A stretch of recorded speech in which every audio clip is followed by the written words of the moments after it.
And so when I didn't win the award, I don't give a crap about this award.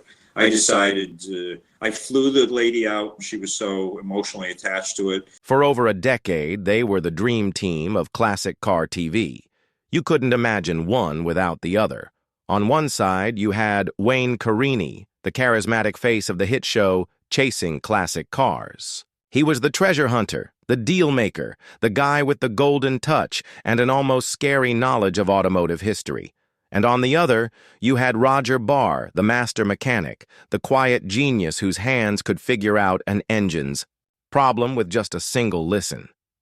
He was the heart and soul of F40 Motorsports, the man who performed the mechanical miracles that were the backbone of every single episode.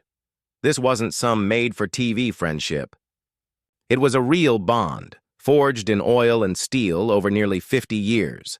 It started when Wayne was just a 10-year-old kid, looking up to the mechanic who worked for his dad. That long shared history gave Chasing Classic Cars a warmth other reality shows could only dream of manufacturing. People tuned in not just for the rare Ferraris, but to watch two genuine friends share the joy of their work. The easy banter, the knowing looks, the shared laugh over a stubborn bolt. It all felt real. Because for a long time it was. They weren't just a host and his sidekick. They were a partnership. Roger wasn't just an employee. He was the anchor, the steady hand making sure the chase always ended with a triumphant roar. He was the nuts and bolts to Wayne's wow, and the show's millions of fans knew how valuable he was. But then, without a word, he was gone. For years, fans have wondered what happened. The quiet disappearance of the show's mechanical cornerstone left a void that was impossible to fill. Now, the silence is finally broken, and the story of a shattered friendship, a shocking injury, and what felt like a painful betrayal can finally be told. This isn't just about why a guy left a TV show. It's about how a friendship celebrated by millions could crumble under the weight of fame, money, and the cold reality of the television business. To really get how deep the split was, you have to understand how strong the bond used to be. Chasing Classic Cars hit the air in 2008 and immediately stood out. While other car shows were banking on fake drama and scripted fights, this one offered something much better: real passion. And at the heart of it all was the dynamic between Wayne and Roger. Wayne was the frontman, traveling the country to unearth automotive diamonds in dusty barns. He had the eye for a classic and the charm to seal the deal.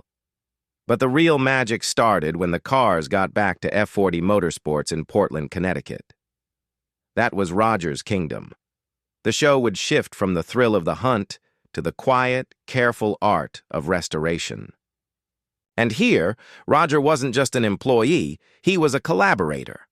The cameras would show him leaning over an engine, brow furrowed, as he and Wayne mapped out the best way forward. Wayne almost always deferred to Roger's expertise. It was a clinic, in mutual respect. Viewers felt like they were getting a real peek inside a world-class shop, with Roger as their guide through the maze of carburetors and wiring. He wasn't a man of long speeches. He didn't need to be. His skill did all the talking. A simple nod, a sigh at a stripped screw, or a satisfied grin when an engine fired up for the first time in decades. That's what made the audience love him. He was the soul of the car world. The hard-working, no-nonsense craftsman who finds joy in the work, not the spotlight. As we mentioned, their friendship went way back. Wayne grew up watching Roger work his magic alongside his own father, Bob Carini. That history created a foundation of trust that came through loud and clear on screen. It was obvious Wayne wasn't just talking to his mechanic. He was talking to a mentor and a friend he'd known his whole life. This was the show's secret weapon. The series became a smash hit for the Velocity Network, later Motor Trend. Wayne Carini became an international car celebrity. And right there through it all was Roger, the steady hand in the garage making sure the real stars, the cars, were always ready for their close-up. For 13 seasons, it was the perfect formula. It seemed like it would last forever. And then, he was just gone. There was no farewell episode, no announcement, no press release. He simply vanished. Around season 14, sharp-eyed fans started noticing Roger was on screen less and less. Soon, he wasn't there at all. The show's rhythm felt off. Wayne would bring a new find to the shop, but the scenes that followed were missing their anchor. Other mechanics appeared, but that easy chemistry, built over decades, was gone. The official silence was deafening. As the weeks turned into a new season without him, fan forums and social media blew up with one question: where is Roger? The speculation went into overdrive. The kindest theory was that Roger, then in his late 70s, had simply decided to retire.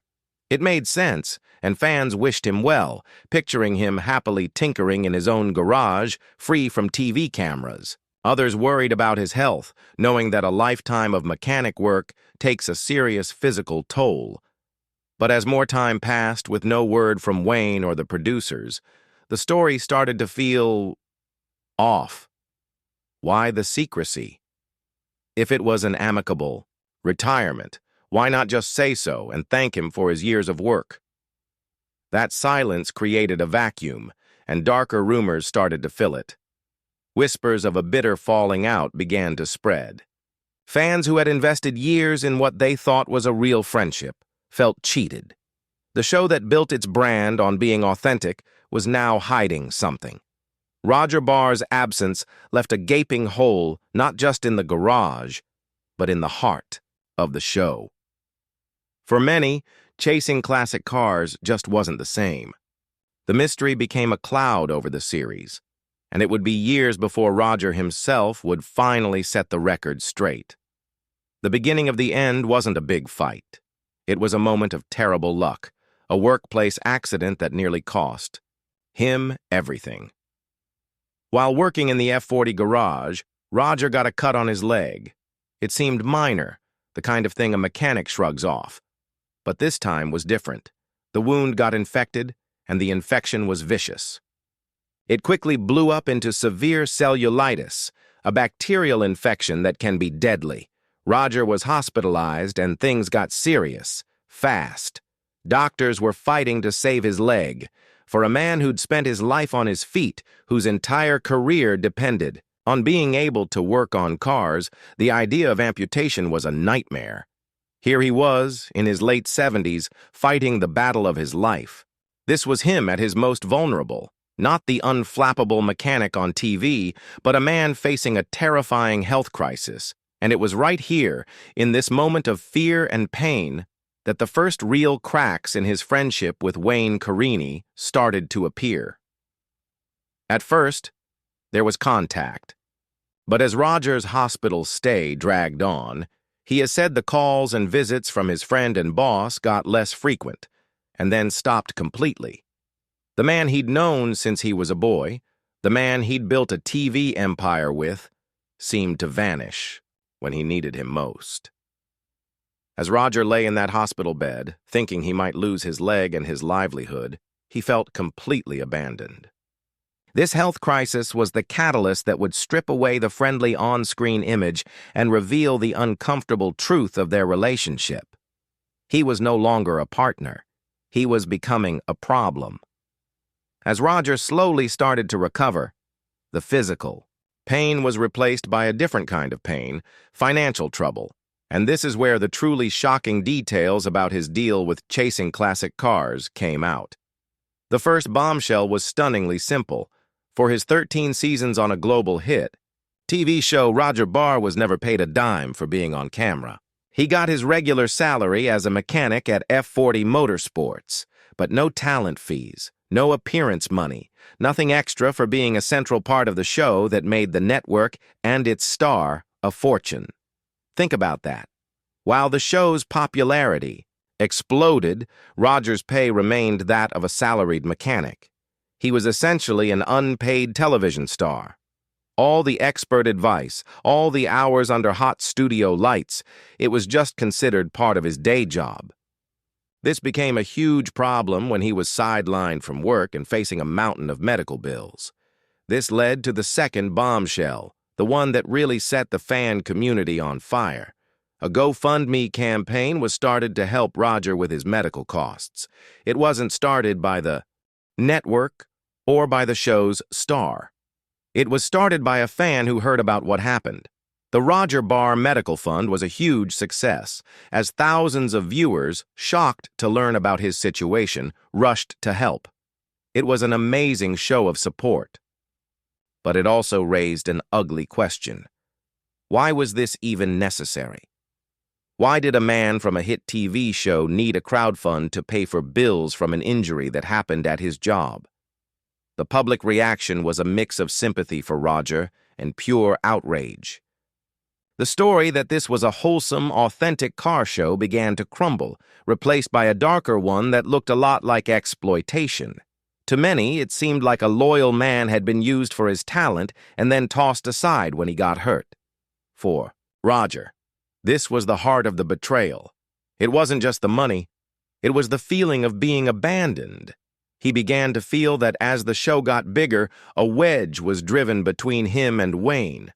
Wayne was now a celebrity, dealing with sponsors and interviews. Roger was still in the garage.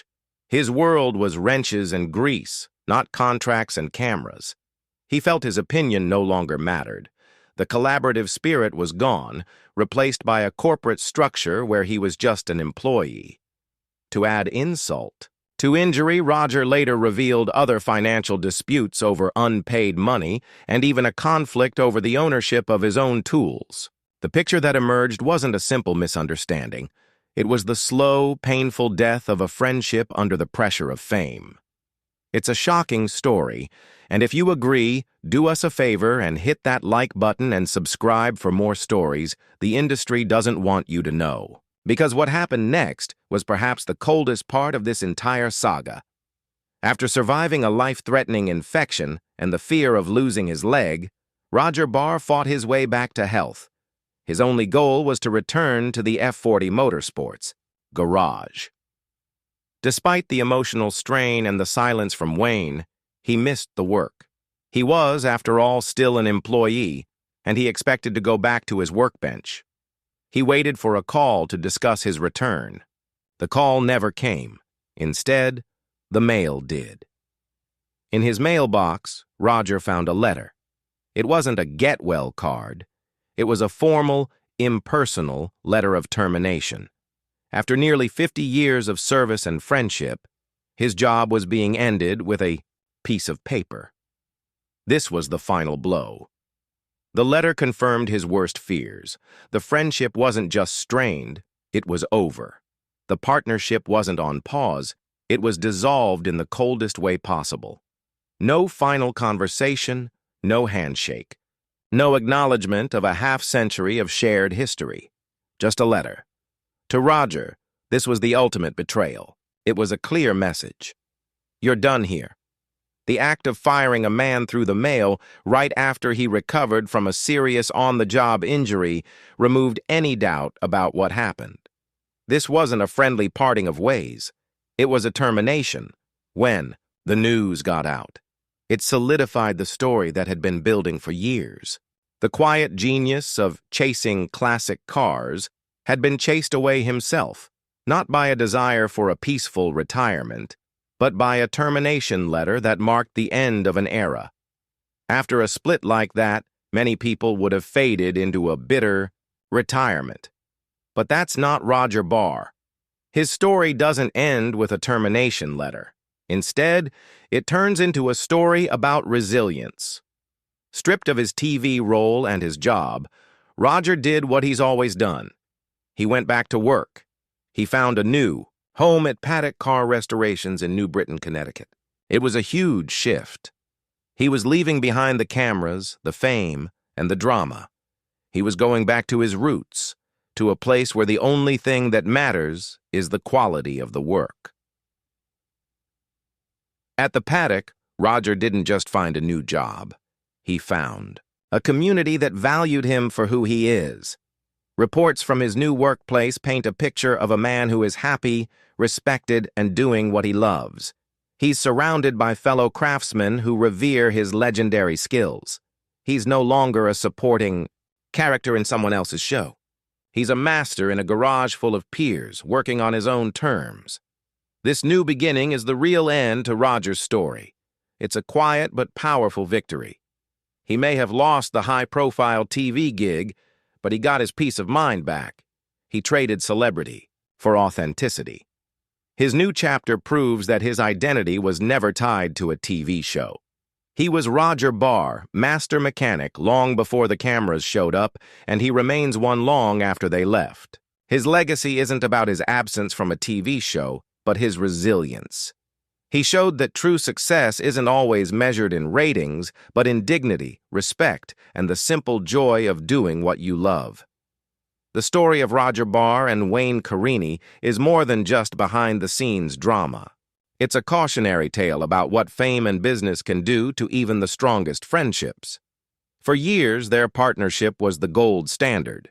But as chasing classic cars grew from a passion project into a global brand, their paths split. Wayne became a TV personality, navigating a world of sponsors and network pressure. Roger stayed where he always was, committed to the cars. Neither path was right or wrong, but they were heading in opposite directions. Roger's departure left a hole in the show that could never be filled. While we can't say for sure that's why the series went on hiatus after 2020, for many fans, the show lost its heart when it lost Roger. But Roger's own story recovered beautifully. His journey from a horrific injury and a painful split to a happy new beginning is a powerful lesson in resilience. He reminds us that integrity isn't something you trade for fame. In the end, Roger Barr might not be chasing classic cars on our TVs anymore, but by finding respect and happiness on his own terms, he definitely caught what truly matters. His legacy isn't that of a sidekick who vanished, but of a master craftsman who stayed true to himself and earned the admiration of countless people around the world.